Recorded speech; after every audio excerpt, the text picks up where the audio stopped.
Welcome to Hixunt Drakon, here be dragons. So, India recently landed its Chandrayaan-3 mooncraft on the moon, which is quite an amazing feat.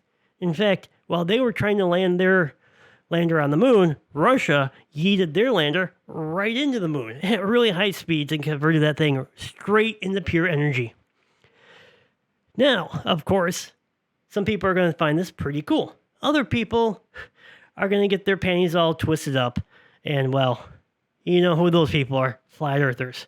So, the first flat earth video about the Chandrayaan-3 landing has come out. And, of course, it's by Jake the Arsehole.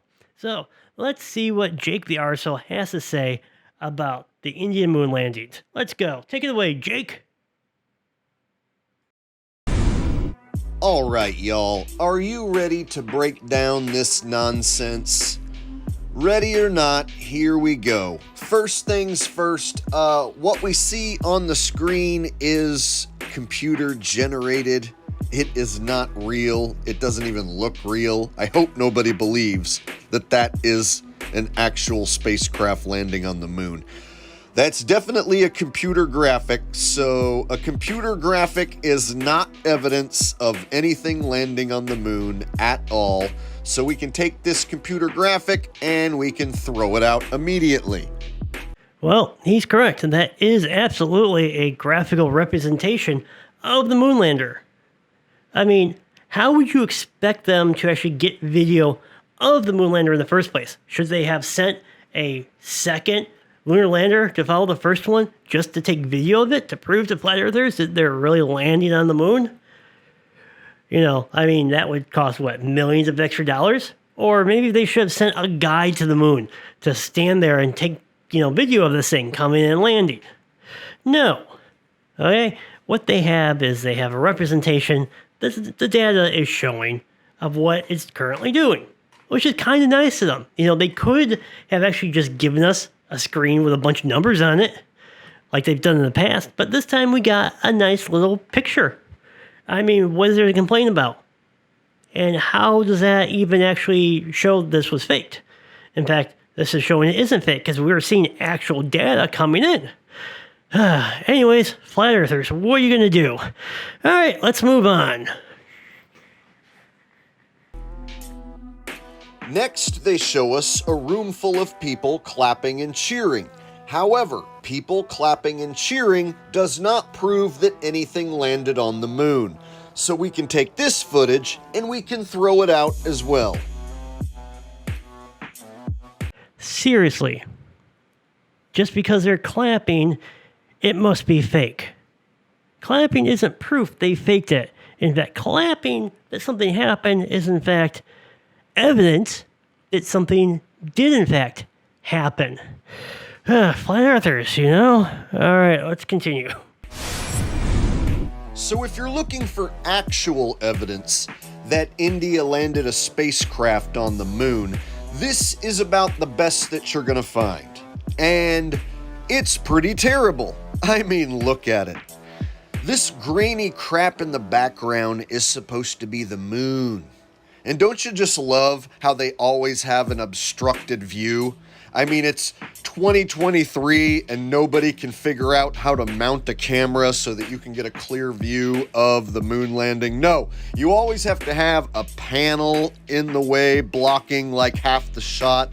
You have some sort of instrument obstructing the view always. Like they can't figure out how to mount a camera without the view being obstructed. Maybe one of these days in the future they'll figure this out. But this is the best we get as far as evidence is concerned. And you have to ask yourself, is this something that could be faked? Yes. Does the government have incentive to fake space travel? Yes. So therefore, in my opinion, this is 100% fake, so therefore we can throw this out as evidence as well. So, I hope you understand that they don't make lunar landers just to go and take pretty pictures of the moon, and that's it. In fact, pictures have nothing to do with this current lander. This thing is going to the south pole of the moon to test the soil and research what the conditions are like at the South Pole of the moon, not to take pictures of it. The fact that we actually got video of the landing is amazing in itself, because adding a camera is a lot harder than one would think.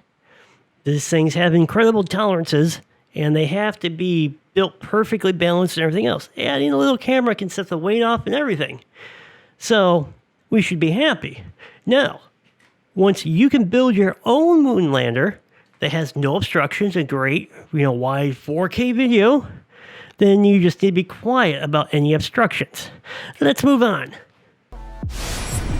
So the official story, according to all the government space agencies, is that NASA in 1969 through 1972 was able to put men on the moon, and not only that, they drove around in moon buggies and also played golf. Now, here we are in 2023, and none of the government space agencies can put a man on the moon.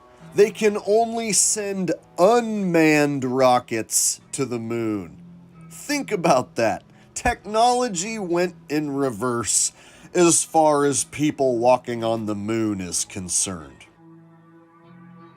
I'd go to the moon in a nanosecond. The problem is we don't have the technology to do that anymore. We used to, but we destroyed that technology, and it's a painful process to build it back again. It's amazing to me that NASA comes out and admits that they don't know how to put a man on the moon today in 2023, and they lost and destroyed that technology, and it's a painful process to build it back again. That, to me, is the smoking gun proof that they never did go to the moon. Their excuse that they lost and destroyed their own technology and don't know how to rebuild it, to the point where over 50 years later, all they can do is send unmanned spacecrafts to the moon. That, to me, is 100% proof that they never did go in 1969 or the early 70s. Man never stepped foot on the moon, and they've been lying about it ever since. So, therefore, I come to the conclusion man will never step foot on the moon, and the moon is most likely something that you can't even walk upon. Of course, we don't have the technology from the moon landings 50 years ago ready to go, nor would we even want to use that technology. Have you seen the computers that were used on those things? They were pretty scary. I mean, they used actual physical bits. And you would want to go to the moon in that? No. So, of course, it has to be all redesigned. And we're talking about 50 years of advancements here. Okay, the United States went to the moon. We did everything we had to go there. We came back. And then the funding got cut. And there was no reason to go back to the moon. So why should they continue going back to the moon? So, of course, that technology is going to get lost because it's not needed anymore. And we tried to go back to the moon like what we're doing right now. We have to develop brand new stuff because, guess what? We have new technology. We have advanced. It's amazing, isn't it? Now, here's something else that's pretty amazing. This is India. India is not the United States. It's a whole different country. You have to explain this to flat earthers because, they think the earth is flat. So, this is India. They've never gone to the moon. They don't have technology to land people on the moon because they've never landed people on the moon. That was the United States, not India. So when you go to the moon, the first thing you do is send, a lander, unmanned, because sending men is, expensive and dangerous. Afterwards, you can send men if you want to, but why should they have to send men? If they can do it with a robot, then cool, because that, doesn't put people's lives at risk. It's pretty simple to understand this stuff. So, again, this is India, not the United States. India's never gone to the moon. Anyways, I hope you enjoyed this. As more of these videos come out about the moon, because I know they're going to, I'll cover them. Anyways, have a great day.